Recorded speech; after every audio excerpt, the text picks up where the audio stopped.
আসসালামু আলাইকুম। শুরু করছি আমৃত্যু ভালোবাসি তোকে উপন্যাসের ৬৪তম পর্ব। লিখেছেন সালমা চৌধুরী। আমি আপনাদের সাথে আছি ফারহিনা।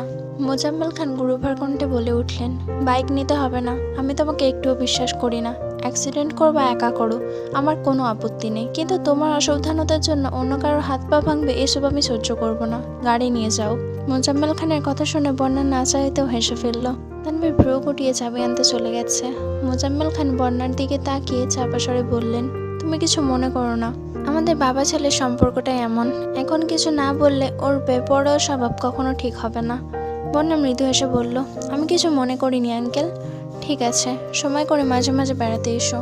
বন্যা তানভীরের পিছন পিছন বাসা থেকে বেরিয়ে ধীর কণ্ঠে বলল, আমি গাড়িতে যাব না। তানভীর স্বাভাবিক কণ্ঠে জিজ্ঞেস করলো, বাইকে যাবে? না। তো? আমি রিক্সায় চলে যেতে পারবো, আপনার যেতে হবে না। তানভীর মুখ ফুলিয়ে শ্বাস ছেড়ে গম্ভীর কণ্ঠে বলল, তোমাকে বাসায় পৌঁছে দেওয়া আমার দায়িত্ব, আর সেই দায়িত্বটা স্বয়ং মোজাম্মেল খান আমাকে দিয়েছেন। ওনার কথা অমান্য করলে আমাকে বাসায় জায়গা দিবেন না। তুমি কি তাই চাও? বন্যা তৎক্ষণাৎ উত্তর দিল, না, আমার জন্য আপনার কোনো সমস্যা হোক আমি কখনোই চাইবো না, কিন্তু কোনো কিন্তু নেই। তুমি রিক্সায় যেতে চাইলে তাই যাব, চলো। আঙ্কেল যে গাড়ি নিতে বললো, তোমার আঙ্কেল নিশ্চয়ই এও বলেছেন আমি দায়িত্ব জ্ঞানহীন বেপরোয়া স্বভাবের ছেলে। গাড়ি না নেওয়ার অপরাধে না হয় দু একটা বকা খেয়ে নেব। বন্যা আর চোখে তানভীরের দিকে তাকিয়ে মলিন হেসে বলল, সব বুঝেন, তাহলে বেপরোয়া চলাফেরা করেন কেন? তানভীর উত্তর না দিয়ে উল্টো প্রশ্ন ছুড়ে দিল, আব্বুর মতো তোমারই কি তাই মনে হয়? তানভীর সামনে চলে গেছে। বন্যা অবাক লোচনে কিছুক্ষণ তাকিয়ে রইল, কি বলবে তার উত্তর খুঁজে পেল না। খানিক বাদে মেন গেটের দিকে এগিয়ে গেল। প্রথমবারের মতো এক রিকশায় দুজন পাশাপাশি বসেছে। স্বভাবতই বন্যা এক সাইড হয়ে বসেছে, তবুও চলন্ত রিকশায় তানভীরের শক্তপোক্ত বাহু বারবার বন্যার কাঁধের সাথে ধাক্কা খাচ্ছে। আচমকা বন্যার হৃদয়ে তোলপাড় শুরু হয়ে গেছে। শুকনো গলায় বারবার ঢোক গিলছে, নিজেকে যতটা সম্ভব এক পাশে সরিয়ে নিচ্ছে, যেন কোনোভাবেই তানভীরের সঙ্গে ধাক্কা না খায়।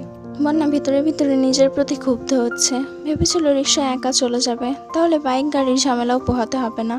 গাড়িতে চলাচল করতে বন্যার একদমই ভালো লাগে না। তার উপর মাঝে মধ্যে গলির রাস্তায় গাড়ি থেকে নামলে আশপাশের মানুষজন কেমন করে চেয়ে থাকে, নিজেদের মধ্যে ফিসফিস করে, এগুলো বন্যার সহ্য হয় না। তাই সবসময় সাদামাটা চলতে পছন্দ করে। বন্যার অস্বাভাবিক কর্মকাণ্ড থেকে তানভীর আচমকা নিজের হাত বন্যার পিছন দিকে ঘুরিয়ে বন্যার কাঁধ বরাবর রিকশাতে রেখেছে। একবার তানভীরের হাতে স্পর্শ অনুভব হওয়া মাত্র বন্যার সঙ্গে সঙ্গে তানভীরের হাতের দিকে তাকিয়ে কাঁপা কাঁপা কণ্ঠে বলল, হাতটা সরান প্লিজ। তানভীর স্বাভাবিক ভঙ্গিতে বলল, যেভাবে সাইডে যাচ্ছ কখন জানি রিক্সা থেকে পড়ে যাও। আমার আব্বাজান বাইক আনতে নিষেধ করেছেন যাতে তুমি ব্যথা না পাও, সেখানে রিক্সা থেকে পড়ে যদি ব্যথা পাও আব্বু কি আমায় আস্ত রাখবেন? তুমিই বলো। বন্যা পূর্বের ন্যায় আবার বলল, আমি পড়বো না, প্লিজ হাতটা সরান, আমার অস্বস্তি লাগছে। তানভীর উদাস ভঙ্গিতে বলল, আমার পাশে বসে কেউ এমন আচরণ করলে আমারও অস্বস্তি লাগে। মেঘের মতো তানভীরও খুব জেদি, এটা বন্যার অজানা নয়। তানভীর হাত ছড়াবে না এটা বুঝতে পেরে বন্যা দু হাতে নিজের ব্যাগটাকে শক্ত করে ধরে গুটিসুটি মেরে বসে বুকের বাঁ পাশে অবস্থিত হৃৎপিণ্ডে ধুকপুকুনি অনুভব করছে। ইদানিং বন্যার মাথায় হুটহাট তানভীরের চিন্তা চলে আসে। বিশেষ করে তানভীরের জীবন কাহিনী শোনার পর থেকে বন্যা মাঝে মাঝে সেই ভাবনায় মগ্ন থাকে। না চাইতেও তানভীরের প্রতি অন্যরকম অনুভূতি কাজ করে। তানভীর সামনে আসলে নিজের অজান্তেই সেই অবিদিত অনুভূতির বহিঃপ্রকাশ করতে থাকে। বন্যা বারবার ঘড়ি দেখছে আর রাস্তা কত দূর বোঝার চেষ্টা করছে। তানভীর কপাল গুটিয়ে বন্যার দিকে তাকিয়ে আছে। তানভীর আচমকা মৃদুস্বরে ডাকলো, বন্যা। বন্যা তৎক্ষণাৎ চোখ বড় করে তানভীরের দিকে তাকালো। বাতাসে চুল এলোমেলো হয়ে উঠছে, ভ্রুযুগল কুঁচকানো, নাক স্বাভাবিকের তুলনায় কিছুটা ফোলা। জিভ দিয়ে ঠোঁট ভিজিয়ে তানভীর প্রশ্ন করলো, তোমার জীবনের একমাত্র অস্বস্তিকর ব্যক্তিটা কি আমি?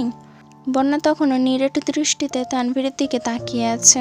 তানভীর বন্যার পাশ থেকে হাত সরিয়ে এনে চোখ নামিয়ে আবারও বলল, যদি তাই হয় তবে আজকের পর তোমার অস্বস্তির কারণ আমি হব না। তানভীর পকেট থেকে ফোন বের করে কারোর সাথে কথা বলে ব্যস্ত হয়ে গেছে। বন্যা অবাক চোখে তানভীরকে দেখছে। তানভীরের মনোযোগ ফোনে, অন্যদিকে তাকিয়ে গুরুগম্ভীর কণ্ঠে কথা বলেই যাচ্ছে। বন্যার নজর আটকে আছে তানভীরের গাল ভর্তি কিছুটা লম্বা দাড়িতে, সেই সঙ্গে বাতাসের সাথে সাথে চুলের নড়াচড়াও খেয়াল করছে। বন্যা শরীর জুড়ে অদ্ভুত শিহরণ বয়ে চলেছে। বাকি রাস্তা তানভীর একবারের জন্য বন্যার দিকে তাকিয়ে দেখেনি, অথচ বন্যা পুরো রাস্তা তানভীরের ঘোরে বন্দি ছিল। গলির মোড় পর্যন্ত আসতেই মাগরিবের আজান পড়েছে। তানভীর চাপা স্বরে বলল, মামা রিক্সা থামান। তানভীর রিক্সা থেকে নেমে ওয়ালেট থেকে টাকা বের করে রিক্সায় ভাড়া দিয়ে এক পলক বন্যার দিকে তাকিয়ে ঠান্ডা কণ্ঠে বলল, সাবধানে যেও। তানভীর মাথা নিচু করে হাঁটতে শুরু করলো। বন্যা থম মেরে রিক্সায় বসে আছে। তানভীরের আকস্মিক পরিবর্তন বন্যার মনে বিশেষ প্রভাব ফেলেছে। এদিকে মেঘ দিনে কম করে হলেও আবিরকে 100 বার মেসেজ পাঠায়। আজও তার ব্যতিক্রম হয়নি, কিন্তু আবিরের কোনো রিপ্লাই আসে না। সন্ধ্যা থেকে একের পর এক কল দিচ্ছে, আবির কল রিসিভও করছে না। মনের ভিতরে জমে থাকা অভিমানে মেঘের চোখ মুখ লাল হয়ে গিয়েছে। কাঁদো কাঁদো মুখ করে আবিরকে চিঠি লিখছে। প্রিয় নিষ্ঠুর মানব, কেমন আছেন? আমি জানি খুব ভালোই আছেন, অবশ্য ভালোই থাকার কথা, কারণ মেঘ নামক এক উন্মাদ থেকে মুক্তি পেয়ে গেছেন। কিন্তু আমি ভালো নেই, একটুও ভালো নেই। আজ থেকে 1.5 বছর আগ পর্যন্ত আমি খুব ভালো ছিলাম, কারণ তখন আবির নামক কোনো ব্যক্তির অস্তিত্ব আমার হৃদয়ে ছিল না। কিন্তু এই 1.5 বছরে সবকিছু বদলে গিয়েছে, সেই সঙ্গে বদলে গেছে আমার অভিপ্রায়ও। আবির নামক নিষ্ঠুর মানবের প্রতি আমার তীব্র আসক্তি জন্মেছে। প্রতিনিয়ত ওনাকে দেখার জন্য উদ্দীপ্ত হয়ে উঠেছি। ওনার আকস্মিক দূরত্ব মেনে নেওয়া আমার পক্ষে সম্ভব ছিল না। তার উপর আমার অবিদ্যমানতায় ওনার চলে যাওয়াটা কোনোভাবে সহ্য করতে পারিনি। তাই ওনার আদেশ মেনে নিজেকে নিয়ন্ত্রণ করতে ব্যর্থ হয়েছি। ওনাকে জানিয়ে দিন আমি এখন আলহামদুলিল্লাহ সুস্থ আছি। খাওয়া দাওয়া, ওষুধ সব কিছু ঠিকমতো খাচ্ছি। যদি সম্ভব হয় তবে আমায় যেন ক্ষমা করে দেন। উনি আমার মেসেজে রিপ্লাই করছেন না, তাই বাধ্য হয়ে চিঠি লিখছি। আমার একটা কবুতর থাকলে তার পায়ে বেঁধে চিঠিটা পাঠাতাম, কিন্তু আফসোস আমার এমন কোনো মাধ্যম নেই, তাই বাধ্য হয়ে চিঠিটা ইনবক্সে পাঠাতে হচ্ছে। ওনার গুরুত্বপূর্ণ সময় নষ্ট করার জন্য আন্তরিকভাবে দুঃখিত। আজ আর কোনো মেসেজ দেব না, ওনাকে সাবধানে থাকতে বলবেন। ইতি ওনার অবাধ্য ডোনা, মেঘ। আমার ল্যাপটপে কাজ করছিল। মেঘের আইডি থেকে মেসেজটা আসা মাত্র ফোন হাতে নিয়ে মেসেজটা পড়েছে। 2 চোখ বন্ধ করে দীর্ঘ নিঃশ্বাস ছেড়ে তানভীরকে কল দিল। তানভীর কল রিসিভ করে একদমই সরি সরি সরি সরি বলেই যাচ্ছে। আমি ঠান্ডা কণ্ঠে ধমক দিল, হয়েছে থাম, এখন সরি বললে আর কি হবে? তানভীর মৃদুস্বরে জিজ্ঞেস করলো, বোনের সাথে কথা হয়েছে? না। রাগটা সাইডে সরিয়ে বোনের সাথে একটু কথা বলো, ওর মনের অবস্থা খুব খারাপ। আবির কণ্ঠ খাদে নামিয়ে বলল, এত সহজে তোর বোনকে ছাড় দিচ্ছে না। ওর জন্য কী পরিমাণ কষ্ট প্রতিনিয়ত আমি অনুভব করি, কমপক্ষে তার এক অংশ উপলব্ধি করুক, তারপর না হয় ভেবে দেখব। তানভীর গুরুগম্ভীর কণ্ঠে বলল, আমার বোনের চোখে তোমার জন্য আর এক ফোঁটা অশ্রু দেখতে চাই না আমি। আবির মেকি স্বরে বলল, আফসোস আজ একটা বোন নেই বলে আমার পক্ষ ধরে কেউ কথা বলতে পারে না। তানভীর মুচকি হেসে শুধালো, বড় আব্বুকে কি বলবো? আবির আহ্লাদে কণ্ঠে বলে উঠল, আপাতত দাদা দাদু হওয়ার জন্য মানসিক প্রস্তুতি নিতে বলিস। এখন আর বোন লাগবে না আমার মেয়ে বড় হয়ে আমার পক্ষে কথা বলবে। আহা গো, কত শখ। আবির হাসি থামিয়ে ধীর কণ্ঠে বলল, শোন, তোর বোন সুস্থ হলে ভার্সিটিতে যেতে বলিস। সারাদিন বাসায় থেকে উল্টোপাল্টা চিন্তা করার কোনো প্রয়োজন নেই। তুমি কি বোনের সাথে কথাই বলবে না? আবির মুচকি হেসে বলল, তোর বোনের সাথে কথা না বলে থাকতেই পারবো না আমি, শুধু কয়েকটা দিন দেখবো, এই আর কি। রাখছি এখন, সাবধানে থাকিস। তুমিও সাবধানে থেকো, আল্লাহ হাফেজ। প্রতিদিনের ন্যায় আজ বিকেলেও মেঘ ঘুম থেকে উঠে ছাদে আসছে। কিছুক্ষণ হাঁটাহাঁটি করে এক জায়গায় স্থির দাঁড়িয়ে আকাশের পানে চেয়ে আনমনে কিছু ভাবছে। হঠাৎ পেছন থেকে তানভীর ডাকলো, বোনু তোর কি মন খারাপ? মেঘ থতমত খেয়ে তাড়াতাড়ি চোখ মুছে ভেজা কণ্ঠে বলল, কই না তো। তানভীর মেঘের থেকে কিছুটা দূরে ছাদের কার্নিস ঘেঁষে দাঁড়িয়ে মৃদুস্বরে বলল, কাঁদলেই যদি সব পাওয়া যেত তবে সবাই তাদের ইচ্ছে পূরণ করতে দিনরাত এক করে কাঁদত, বুঝলি? মেঘ ওপর নিচ মাথা নাড়ালো। মেঘ কেন কাঁদছে তা জিজ্ঞেস করার প্রয়োজন বোধ করলো না। মেঘও কিছু বোঝানোর চেষ্টা করলো না। তানভীর মলিন হেসে বলল, জানিস তো, আল্লাহ ধৈর্যশীল ব্যক্তিকে অনেক বেশি পছন্দ করেন। ধৈর্য রাখ, ইনশাআল্লাহ ভালো ফলাফল পাবি। মেঘ ভেজা চোখে তানভীরের দিকে তাকিয়ে করুণ স্বরে বলল, ভাইয়া, আবির ভাই কেমন আছেন? আলহামদুলিল্লাহ ভালো আছেন। তোমার সাথে রেগুলার কথা হয়? না, ভাইয়া একটু ব্যস্ত আছেন। ও। তানভীর স্বাভাবিক কণ্ঠে শুধালো, তুই ঠিক আছিস? আলহামদুলিল্লাহ। ভার্সিটিতে যাচ্ছিস না কেন? মেঘ মন খারাপ করে উত্তর দিল, ভালো লাগে না। তানভীর মুচকি হেসে বলল, ক্লাসে গেলেই মন ভালো হয়ে যাবে। সকালে রেডি থাকিস, তোকে নিয়ে বের হব। মেঘ ঘাড় কাত করে সম্মতি জানালো। তানভীর পকেট থেকে একটা চকলেট বের করে মেঘের সামনে রেখে ধীর কণ্ঠে বলল, সন্ধ্যার আগে রুমে চলে যাস। তানভীর চলে গেছে। একটু পরে মেঘকে খোঁজে মিম ছাদে আসছে। মেঘ নিজের চকলেট থেকে অর্ধেকটা ভেঙে মিমকে দিয়েছে। মিম উদ্বিগ্ন কণ্ঠে শুধালো, আবির ভাইয়া কি তোমার সাথে এখনো কথা বলেন না? না। কিন্তু কেন? জানি না। এখন কি করবা? মেঘ খানিক ভেবে হঠাৎ নিঃশব্দে হেসে বলল, কাল পরশু শাড়ি পরবো, আমার ছবি তুলে দিস। আচ্ছা। দিন কাটছে শাম্বক গতিতে। প্রতিদিন সন্ধ্যার পর মালিয়া খান অথবা হালিমা খানের ফোনে আবিরের কল আসে। একে একে সবার সাথে ভিডিও কলে কথা বলেন। মেঘের কণ্ঠস্বর শোনা মাত্রই ব্যস্ততার ভান করে কল কেটে দেয়। প্রথম প্রথম মেঘ কথা বলতে চাইলেও আবির কথা বলতো না। এখন মেঘও তেমন আগ্রহ দেখায় না। আজ সন্ধ্যার পর মিম, আদি আর মেঘ সোফায় বসে গল্প করছে আর স্যুপ খাচ্ছে। এমন সময় মালিয়া খানের ফোনে আবিরের নাম্বার থেকে ভিডিও কল আসছে। মেঘ উচ্চস্বরে চেঁচিয়ে উঠল, বড় আম্মু, তোমার বাবু কান্না করছে। মালিহা খান রান্নাঘর থেকে উদ্বিগ্ন কণ্ঠে জিজ্ঞেস করলেন, কে কান্না করছে? মেঘ ফিক করে হেসে উত্তর দিল, তোমার ছেলে কল দিচ্ছে, তুই রিসিভ করতে পারিস না? মেঘ উদাস ভঙ্গিতে বলল, তোমার বাবুর কি আমার সাথে কথা বলার মতো সময় আছে নাকি? কত ব্যস্ত মানুষ, তুমিই কথা বলো। দ্বিতীয়বার কল বাজতেছে। মেঘ ফোন নিয়ে রান্নাঘরের দিকে এগিয়ে গেল। মালিয়া খান রান্নাঘর থেকে বেরিয়ে এসে কল রিসিভ করে মেঘেশ্বরে প্রশ্ন করলেন, কি হয়েছে বাবু, কান্না করছিস কেন? আবির কি বলতে চাও থেমে গেছে। ঢোক গিলে উষ্ণ স্বরে শুধালো, কান্না করলাম কোথায়? আর হঠাৎ বাবুই বা ডাকছো কেন? আমি নিজে থেকে ডাকিনি। মেঘ বলতেছে আমার বাবু নাকি কান্না করছে, তাই জিজ্ঞেস করলাম। আবির গম্ভীর কণ্ঠে বলল, তোমাদের আদরের মেয়েকে বাড়াবাড়ি কম করতে বলো। মেঘ ঠোঁট উল্টিয়ে কাঁদো কাঁদো মুখ করে তাকিয়ে আছে। মালিয়া খান মেঘকে এক নজর দেখে সহসা রান্নাঘরের দিকে তাকালেন। মেঘের হাতে আতঙ্কিত কণ্ঠে বলে উঠলেন, নে মেঘের সাথে কথা বল, তরকারি পুড়ে যাচ্ছে মনে হয়, আসছি আমি। তাৎক্ষণিক ঘটনায় মেঘ থতমত খেয়ে কোনো রকমের ফোন মুখের সামনে ধরেছে। আবিরের সঙ্গে চোখাচোখি হতে আবির চোখ নামিয়ে নিয়েছে। টেবিলের উপর ফোন রেখে পাশে ল্যাপটপে কাজ করছে। মেঘ অপলক দৃষ্টিতে আবিরকে দেখছে। সহসা ঠোঁটের কোণে ক্ষীণ হাসি ফুটেছে। কতদিন পর প্রিয় মানুষটাকে দেখছে। আজ মুখের উপর কলও কাটছে না। মেঘ ঠোঁটের কোণে হাসি রেখে আহ্লাদি কণ্ঠে ডাকলো, বাবু। আবির অগ্নি দৃষ্টিতে তাকিয়ে মেঘের হাসি দেখে সঙ্গে সঙ্গে চোখ সরিয়ে নিয়েছে। মেঘ দুষ্টুমির ছলে আবারও ডাকলো, বাবু। আবির এবার ফোন কাছে নিয়ে বিড়বিড় করে বলল, এই যে বাবু বাবু ডাকছেন, বাবুর মতো আচরণ করলে সামলাতে পারবেন? আবিরের মুখে এমন কথা শুনে মেঘের আঁখি যুগল স্বাভাবিকের তুলনায় অনেক বেশি প্রশস্ত হয়ে গেছে। নিষ্পলক চোখে আবিরের মুখের পানে তাকিয়ে আছে। ফোন আগের জায়গায় রেখে আবির আবারও কাজে মনোযোগ দিয়েছে। তবে মুখে গাম্ভীর্যতার বদলে ক্ষীণ হাসি ফুটেছে। মালিয়া খান এগিয়ে এসে বিরক্তি ভরা কণ্ঠে বলে উঠলেন, বাসায় থাকাকালীন সারাক্ষণই বকবক করতিস, আর এখন মুখ দিয়ে কথাই বের হয় না। আগের রূপে ফিরে গেছিস? দেখি দে ফোন দে। মেঘ বড় আম্মুকে ফোন দিয়ে আহাম্মকের মতো কিছুক্ষণ তাকিয়ে রইল। খানিক বাদে মাথা নিচু করে রুমের দিকে হাঁটতে শুরু করেছে। মালিয়া খান সোফার কাছে আসতেই মিমার আদি ও আবিরের সাথে কথা বলতে শুরু করেছে। এর মধ্যে হালিমা খান রুম থেকে বেরিয়ে এসেছেন। মেঘ নিজের রুমে গিয়ে আবিরের একটা ছবি বের করে কিছুক্ষণ পরখ করে চোখ জোড়া বন্ধ করে দীর্ঘ নিঃশ্বাস ছেড়ে বলল, আই মিস ইউ। আজ সকাল সকাল মেঘ শাওয়ার নিয়ে একেবারে রেডি হয়ে নিচে নামছে। নাস্তা করে তানভীরের সাথে বেরিয়েছে। মোজাম্মেল খানের নির্দেশ মতো বোনকে গাড়ি দিয়ে দিতে গেছে। অনিবার্য কারণবশত প্রথম ক্লাস হবে না, তাই মিনহাজ, তামিম, মিষ্টি, বন্যা চারজনে চা খেতে বেরিয়েছে। মেঘ ওদের দেখে উত্তেজিত কণ্ঠে বলল, ভাইয়া গাড়ি থামাও, বন্যারা চা খাচ্ছে। তানভীর ওদের দিকে একবার তাকিয়ে পরপর মেঘের হাস্যজ্জ্বল মুখের পানে তাকিয়ে হেসে বলল, কে জানি বলছিল ভার্সিটিতে আসতে ভালো লাগে না। মেঘ তানভীরের দিকে তাকিয়ে নিঃশব্দে হেসে বলল, কে জানি বলেছিল, মনে নেই। তানভীর মুখে হাসি রেখেই বলল, ঠিক আছে যা, ক্লাস শেষ করে কল দিস, ফ্রি থাকলে এসে নিয়ে যাব। মেঘ কোমল কণ্ঠে বলল, ভাইয়া আসো, এক কাপ চা খেয়ে যাও। আজ না, অন্য কোনো দিন। প্লিজ ভাইয়া চলো। মিনহাজ তামিম মেঘকে দেখে এগিয়ে আসছে। তানভীরকে রিকোয়েস্ট করে চা খেতে নিয়ে গেছে। বন্যা চোখ তুলে তানভীরকে দেখে চোখ সরিয়ে নিয়েছে।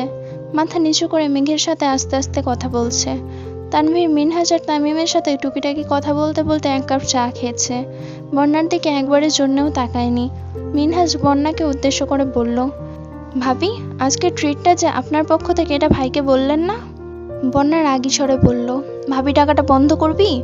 তানভীর টাকা বের করে বিল পরিশোধ করতে যাবে, অমনি বন্যা তানভীরের হাত ধরে থামিয়ে দিয়ে শানিত কণ্ঠে বলল, আজকের বিল আমি দিব। তানভীর উষ্ণ স্বরে জানালো, তোমার লিস্টে নিশ্চয় আমি ছিলাম না, আমার বিলটা আমি দিয়ে দিচ্ছি। বন্যা এবার শক্ত কণ্ঠে বলল, বললাম তো আমি বিল দিব। মিষ্টি আর মেঘ কানে কানে ফিসফিস করে কথা বলছে। মেঘ এক হাতে মুখ চেপে হাসছে আর দুজনকে দেখছে। মিনহাজ আর তামিমও তাদের দেখছে। মিনহাজ ইচ্ছাকৃত গলা খাকারি দিতে তানভীর সেদিকে তাকালো। বন্যা তখনও তানভীরের হাত ধরে আছে। বন্যার নজর মেঘের দিকে পড়তে তড়িৎ বেগে হাত সরিয়ে দূরে সরে দাঁড়িয়েছে। তানভীর পকেটে টাকা রেখে স্বাভাবিকভাবে মেঘের থেকে বিদায় নিয়ে চলে গেছে। বন্যা টাকা পরিশোধ করে সামনে চলে গেছে। মেঘ আর মিষ্টি পেছন পেছন যাচ্ছে। মেঘ পিছন থেকে সর্বশক্তি দিয়ে বলে উঠল, তোর সাহস তো কম না, তুই আমার ভাইয়ের সাথে উচ্চ স্বরে কথা বলিস? বন্যা থেমে ক্ষীণ ক্রোধ দেখিয়ে বলল, সামান্য এক কাপ চায়ের জন্য যে তোর ভাই টাকার গরম দেখালো সে বেলায়? আমার ভাই টাকার গরিমা দেখায়নি। মিনহাজ তামিম, এমনকি আমি ভাইকে ডেকে নিয়ে আসছি। আসার পর তুই ভাইয়ের সাথে কোনো কথা বলিসনি, কথা নাই বলতে পারিস, চা পর্যন্ত খেতে বলিসনি, অথচ ট্রিট তুই দিচ্ছিস। ভাইয়ের নিজের বিল পরিশোধ করাটা কি অন্যায় ছিল? তুই তো তোর ভাইয়ের পক্ষই নিবি। মেঘ একগাল হেসে বিড়বিড় করে বলল, তুই আমার ভাবি হলে তোর পক্ষই নিতাম। বন্যা রাগী স্বরে বলল, বিড়বিড় করে কি বলছিস? কিছু না। মেঘ বিকেলে একা একা শাড়ি পরে মিমকে নিয়ে ছাদে গেছে। মাথায় ঘোমটা দেওয়া ছবি থেকে শুরু করে স্টাইল করে বেশ কিছু ছবি তুলেছে। রুমে বসে বসে ছবিগুলো দেখছে। একা একা শাড়ি পরে গুছিয়ে যাচ্ছে তাই অবস্থা। তবুও অনেক খোঁজাখুঁজি করে 3টা ছবি আবিরকে পাঠিয়েছে। প্রথম 2টায় ঘোমটা ছাড়া ছবি, তৃতীয়টা মাথায় ঘোমটা দেওয়া ছবি। কয়েক মুহূর্তের মধ্যে আবির মেসেজ সেন্ড করেছে। ছবিগুলো দেখা মাত্রই আবিরের ঠোঁটে হাসি ফুটে উঠেছে। মেঘের মায়াবী আদলে তাকিয়ে আবির মোলায়েম কণ্ঠে বলে উঠল, মাশাআল্লাহ। আবিরের দরুন তার প্রিয়সীর মন ঠিক কতখানি উত্তপ্ত হতে পারে। কাছে টেনে ছবিগুলো দেখতে দেখতে আবির হঠাৎই কপাল গুটলো। শাড়ির কুঁচিতে নজর আটকে গেছে। আবির মুচকি হেসে আকুল কণ্ঠে বলল, ইস, আমি কাছে থাকলে কুচির বেহাল দশা হতেই দিতাম না। আবিরের রিপ্লাই পাবার আশায় মেঘ নিষ্পলক দৃষ্টিতে ফোনের স্ক্রিনের দিকে তাকিয়ে আছে। 5 মিনিট, 10 মিনিট, 15 মিনিট হয়ে গেছে, অথচ কোনো রিপ্লাই আসছে না। মেঘের ব্যাকুল মন কোনোভাবেই শান্ত হচ্ছে না। ড্রেসিং টেবিলের সামনে দাঁড়িয়ে বেশ কিছুক্ষণ ভেবে হঠাৎই মুচকি হেসে বলল, কথায় আছে সোজা আঙুলে ঘি না উঠলে আঙুল বাঁকাতে হয়। এতদিন আপনার বহু তালবাহানা সহ্য করেছি, এবার আমার ভিন্ন রূপ দেখাবো। মেঘ নিজের তোলা শাড়ি পরা ছবিগুলো থেকে 2টা ছবি ফেসবুকে ডে পোস্টে দিয়ে অপেক্ষা করছে। যেই ভাবনা সেই কাজ। পোস্ট করা 10 মিনিটের মধ্যে আবির পোস্ট সিন করেছে। মেঘ মিটিমিটি হাসছে। আবিরকে জ্বালানোর জন্য এর থেকে উত্তম উপায় আর নেই। হাতে গোনা 2 মিনিটের মধ্যে মেঘের আইডি থেকে ছবিগুলো ডিলিট হয়ে গিয়েছে। মেঘ নিঃশব্দে হেসে বিড়বিড় করলো, মিস্টার খান, আপনি ধরা পড়ে গেছেন। আপনার রাগ জেদের আড়ালে লুকোনো অনুভূতি প্রকাশ হয়ে গেছে। আপনি সবকিছু আড়াল করতে পারলেও আপনার অন্তরের হিংসুটে মনোভাবকে কোনোদিনই আড়াল করতে পারবেন না। একদিনের ব্যবধানে আবিরকে পাঠানো মেসেজের পরিমাণ কমে এসেছে। ছবি পাঠানোর পর 2 দিন আবিরকে একটাও মেসেজ করেনি, এমনকি একবারের জন্য কলও করেনি। সন্ধ্যায় কল দিলে আবিরকে শুনিয়ে শুনিয়ে মেঘ ইচ্ছাকৃত ব্যস্ততার ভান করে। আবিরের বড় মামি অসুস্থ, তাই আজ সকালে আলী আহমদ খান আর মালিহা খান ত্রিশালের উদ্দেশ্যে রওনা দিয়েছেন। বিকেলের দিকে মেঘ কল দিয়ে মামির খোঁজ নিয়েছে। মালিহা খানরা 1 রাত থাকবেন। সেই সুবাদে নিশ্চিন্তভাবে বলা যায় আজ আবির হালিমা খানের নাম্বারে কল দিবেই। এজন্য সন্ধ্যার পরপরই মেঘ নিজের নাম্বার থেকে হালিমা খানের নাম্বারে কল দিয়ে 2 ফোন বিছানার উপর রেখে ব্যালকনিতে দাঁড়িয়ে গুনগুন করে গান গাইতেছে। মিমকে আগে থেকে সবকিছু শিখিয়ে দিয়েছিল। মামুনির নাম্বার ওয়েটিং পেয়ে আবির বাধ্য হয়ে কাকিনার নাম্বারে কল দিয়েছে। যথারীতি মিম কল রিসিভ করে মেঘের শেখানো কথাগুলো বলতে শুরু করেছে। আবির সেসব কথায় পাত্তা না দিয়ে গম্ভীর কণ্ঠে জিজ্ঞেস করলো, মামুনি কি বেশি ব্যস্ত? মিমের সরল স্বীকারোক্তি, মামুনি সম্পূর্ণ ফ্রি, আম্মুর সঙ্গে গল্প করছেন। কেন ভাইয়া? আবির ভ্রু গুটিয়ে ভারী কণ্ঠে প্রশ্ন করলো, মামুনির ফোন ওয়েটিং কেন? ও আচ্ছা, মামুনির ফোন দিয়ে আপু কার সঙ্গে যেন কথা বলতেছে। আবির তড়িৎ গতিতে বলে উঠল, 30 মিনিট যাবৎ ওয়েটিং। এত সময় ধরে কার সাথে কথা বলছে? আমি জানি না, আমাকে বিরক্ত করতে নিষেধ করেছে। আবির কপাল কুঁচকালো। মুহূর্তে চেহারা অন্ধকার হয়ে গিয়েছে। ঢোক গিলে নিজেকে সংযত করে ধীর কণ্ঠে বলল, ফোনটা মামুনি না হয় কাকিয়াকে দে। ঠিক আছে। মিম ফোন দিয়ে দৌড়ে মেঘের রুমে চলে গেছে। মেঘকে ঘটনা বলতে মেঘ শুধু মুচকি হাসলো। মামুনি আর কাকিয়ার সাথে কথা শেষ করে আবির তৎক্ষণাৎ তানভীরকে কল দিয়েছে। যথারীতি তানভীর ও মিনহাজ তামিমকে কল দিয়ে পরপর বন্যাকে কল দিয়েছে। বন্যা কল রিসিভ করতেই তানভীর প্রশ্ন করলো, সন্ধ্যার পর বোনের সাথে কথা হয়েছে তোমার? বন্যা স্বাভাবিক কণ্ঠে উত্তর দিল, আজ ফোনে কথা হয়নি। কথা হয়নি? না। কেন? তেমন কিছু না, রাখছি। তানভীর বাসায় ফিরে আম্মুর ফোনও চেক করেছে, অথচ কারোর নাম্বারই নেই। মেঘকে সরাসরি কিছু জিজ্ঞাসা করতে পারছে না। আলী আহমদ খান আর মালিহা খান 1 রাত থেকে পরদিনই বাসায় চলে আসছেন। আলী আহমদ খান বাসায় ফিরে বিকেল থেকে মন খারাপ করে সোফায় বসে আছেন।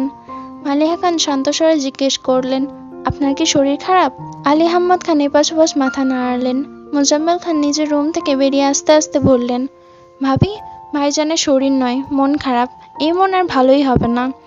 মালিয়া খান উদ্বিগ্ন কণ্ঠে শুধালেন, কেন, কি হয়েছে? মোজাম্মেল খান ঠাট্টা স্বরে বললেন, ভাইজান, ভাবিকে বলবো? আলী আহমদ খান গম্ভীর কণ্ঠে হুঙ্কার দিতে মোজাম্মেল খান থেমে গেছেন। মোজাম্মেল খান হালিমা খানকে উদ্দেশ্য করে বললেন, 2 কাপ চা দিও। মেঘ সিঁড়ি দিয়ে নামতে নামতে আহ্লাদি কণ্ঠে বলল, আব্বু, চা আমি করি। মোজাম্মেল খান আর আলী আহমদ খান দুজনে একসঙ্গে মেঘের দিকে তাকালেন। আলী আহমদ খান ঠান্ডা কণ্ঠে বললেন, চা করতে পারবা? পারবো। মোজাম্মেল খান রাশভারী কণ্ঠে বলে উঠলেন, আমার মেয়ের হাতের রান্না খাওয়ার পর সামান্য চা নিয়ে ডাউট করার শোভা পায় না। আমার মেয়ে সব পারবে, প্রয়োজনে আমি শিখিয়ে দেবো। আলী আহমদ খান শুকনো গলায় কেসে উঠলেন। আব্বুর ওভার কনফিডেন্স দেখে মেঘ মৃদু হেসে রান্নাঘরে চলে গেছে। আলী আহমদ খান মেকি স্বরে বললেন, তুই রান্না শেখাবি? হ্যাঁ। ঠিক আছে, তাহলে আগে তুই বল, চিংড়ি মাছের মালাইকারি কিভাবে রান্না করে? মোজাম্মেল খান ঝটপট উত্তর দিলেন, জানি না। আলী আহমদ খান আবারও প্রশ্ন করলেন, পায়েস তো রান্না করতেই পারবি নাকি? পারবো না। আলী আহমদ খান তপ্ত স্বরে জিজ্ঞেস করলেন, এই জীবনে শখেও কোনোদিন রান্নাঘরে পা রাখছিলি? মোজাম্মেল খান মুখ ফুলিয়ে শ্বাস ছেড়ে বললেন, আমি না হয় জীবনেও পা রাখিনি, গত 20 বছরে তুমি পা রেখেছ? এর মধ্যে মেঘ 2 কাপ চা নিয়ে আসছে। আলী আহমদ খান চায়ে চুমুক দিয়ে ভারী কণ্ঠে বললেন, আমাকে তো তোর ভাবি রান্নাঘরে ঢুকতেই দেয় না। তাছাড়া আমি গত 20 বছর পা না রাখলেও রান্না সম্পর্কে তোর মতো অজ্ঞ না। খুব তো বলিস, তোর মেয়েকে তুই রান্না শেখাবি, সামান্য পায়েসের রেসিপি বলতে পারছিস না, আবার সব শেখাবি। মোজাম্মেল খান রাগী স্বরে বললেন, তুমি বলো তাহলে। আলী আহমদ খান গুরুভার কণ্ঠে বলে উঠলেন, তুই কি কোনোভাবে আমায় চ্যালেঞ্জ করছিস? হ্যাঁ, করছি। আব্বু আর বড় আব্বুর কথোপকথনের মাঝে মেঘ থ হয়ে দাঁড়িয়ে আছে। 2-3 বার থামানোর চেষ্টাও করেছে, কিন্তু থামাতে পারেনি। মালিয়া খান নিজেও ব্যর্থ হয়েছেন। আলী আহমদ খান আচমকা বসা থেকে উঠে মোজাম্মেল খানকে উদ্দেশ্য করে বললেন, আমি মুখের কথায় বিশ্বাসী না, তুই অপেক্ষা কর, রান্না করে তোর সামনে হাজির করব। হালিমা খান, মালিহা খান আর মেঘ তিনজনে আশ্চর্য নয়নে তাকিয়ে আছে। আলী আহমদ খান মেঘকে উদ্দেশ্য করে বললেন, চলো, আজ আমি তোমাকে দিক নির্দেশনা দেব।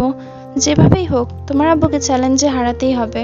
মালিহা খান উদ্বিগ্ন কণ্ঠে বলে উঠলেন, দয়া করে আমার সাজানো রান্নাঘরটাকে ছেড়ে দেন। আলী আহমদ খান উদাসীন কণ্ঠে বলে উঠলেন, তুমিও আমায় ভরসা করো না? মালিহা খান উত্তর খুঁজে পেলেন না। একবার উপর নিচ মাথা নাড়ছেন, আবার এপাশ ওপাশ মাথা নাড়ছেন। যত যাই হোক, পুরুষ মানুষ রান্নাঘরে গেলে সেই রান্নাঘরে নাজেহাল অবস্থা হতে বাধ্য। আবিরের জন্মের আগে পরে আলী আহমদ খান মাঝে মাঝে শখ করে রান্না করতেন। রান্না যেমন তেমন, কিন্তু পরবর্তীতে রান্নাঘরে ঢোকার মতো অবস্থায় থাকতো না। তারপর এক পর্যায়ে বিরক্ত হয়ে মালিহা খান খুব করে অনুরোধ করেছেন যাতে আলী আহমদ খান রান্নাঘরে পা না রাখেন। সেই থেকে আলী আহমদ খান রান্নাঘরে পা রাখেন না। এত বছর পর ছোট ভাইয়ের সাথে চ্যালেঞ্জ নিয়ে রান্নাঘরে ঢুকেছেন। তবে আজ রান্নায় মেঘ করবে, উনি কেবল মেঘকে সাহায্য করবেন।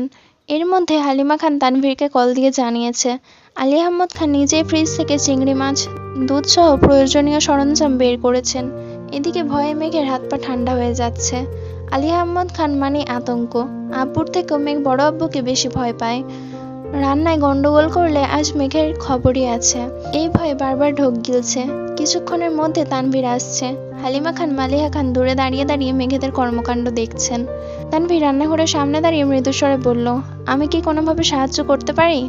আলী আহমদ খান রাগী স্বরে বললেন, তোমার আব্বু পাঠিয়েছে নাকি? না না, সাহায্য লাগবে না। তানভীর ঠোঁট চেপে হাসছে আর ফোন দিয়ে ভিডিও করছে। মোজাম্মেল খান সোফায় বসে আছেন। ঘণ্টাখানেক পর আবির কল দিয়েছে। কল রিসিভ করতে আবির বলে উঠল, আসসালামু আলাইকুম চাচ্চু, প্রজেক্টের কিছু ডিটেলস লাগতো, আগামীকাল সকালের মধ্যে দিলে ভালো হতো।